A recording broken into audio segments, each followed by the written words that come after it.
উত্তপ্ত দুপুরে এসেছি ধুধু বালুচরে, যমুনার চরে আমরা বাপ বেটা একসাথে। প্রতি বছরই যমুনা নদীর বুকে জেগে ওঠে চর, যেন এক একটা দ্বীপ। কোথাও হাঁটু পানি, আবার কোথাও ধুধু বালুচর।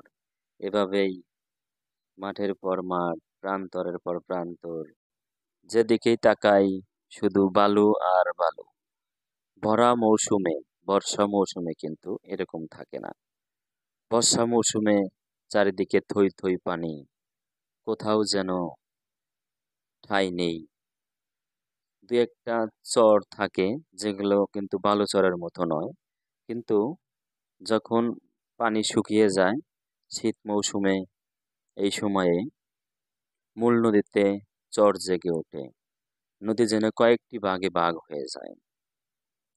এভাবে অনেকগুলো ভাগে ভাগ যখন হয়ে যায়, তখন নদীটাকে পার দিতে অনেক কষ্ট করতে হয়।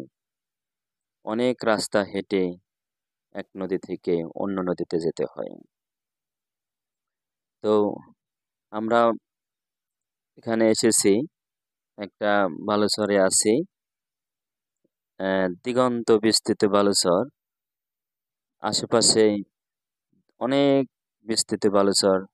তো এখানে দেখতে পাচ্ছি এই বালির মাঝেই একটা গাছ। এরকম আরো অনেকগুলো গাছ আছে, আমি আপনাদের দেখাচ্ছি। এই যে দিকে আছে দেখুন, এগুলোকে আমার জানা মতে এগুলোকে ঝাউ গাছ বলা হয়।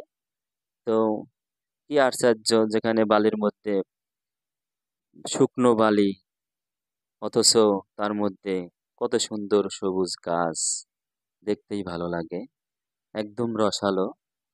এর মধ্যে মানে গাছগুলো হাত দিলেই দেখা যায় যে এর মধ্যে রসে ভরপুর, পানিতে ভরপুর। তো সবই সৃষ্টিকর্তার খেলা, যে এরকম ভালো চরে আমরা ইচ্ছা করলেই একটা গাছ জন্মাতে পারবো না।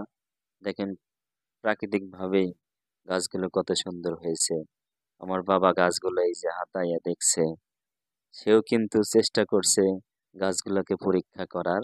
সে খুবই উৎফুল্ল আজকে আমার সাথে নদীতে বালুচরে আমার সাথে হাঁটছে। এবং এই যে দীর্ঘ রাস্তা, দীর্ঘ পথ একই সঙ্গে দুজন হাঁটছি, সে যেন ক্লান্ত হচ্ছেই না, তার আনন্দের শেষ নেই।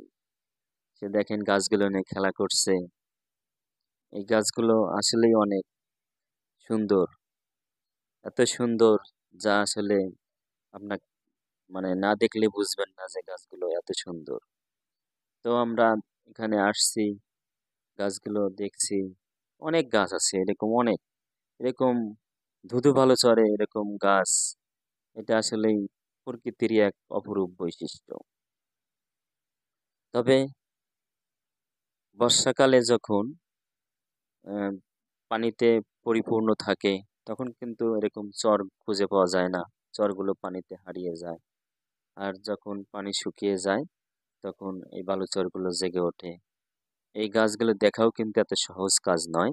অনেক রাস্তা পেরিয়ে, অনেক রাস্তা হেঁটে এখানে আসতে হয়েছে, এবং অনেক দূরের রাস্তা। এভাবে আমরা হেঁটে হেঁটে এগুলো উপভোগ করছি। আমাদের সময়টা ভালোই কাটছে। তপ্ত দুপুর যেন মনেই হচ্ছে না, একসঙ্গে আমরা হাঁটছি, ভালো পরিবেশ। এখানে কিন্তু আরেকটা বিষয় আছে যেটা আপনাদের দেখানো যাচ্ছে না, মুক্ত হাওয়া। আমাদের কানে যেন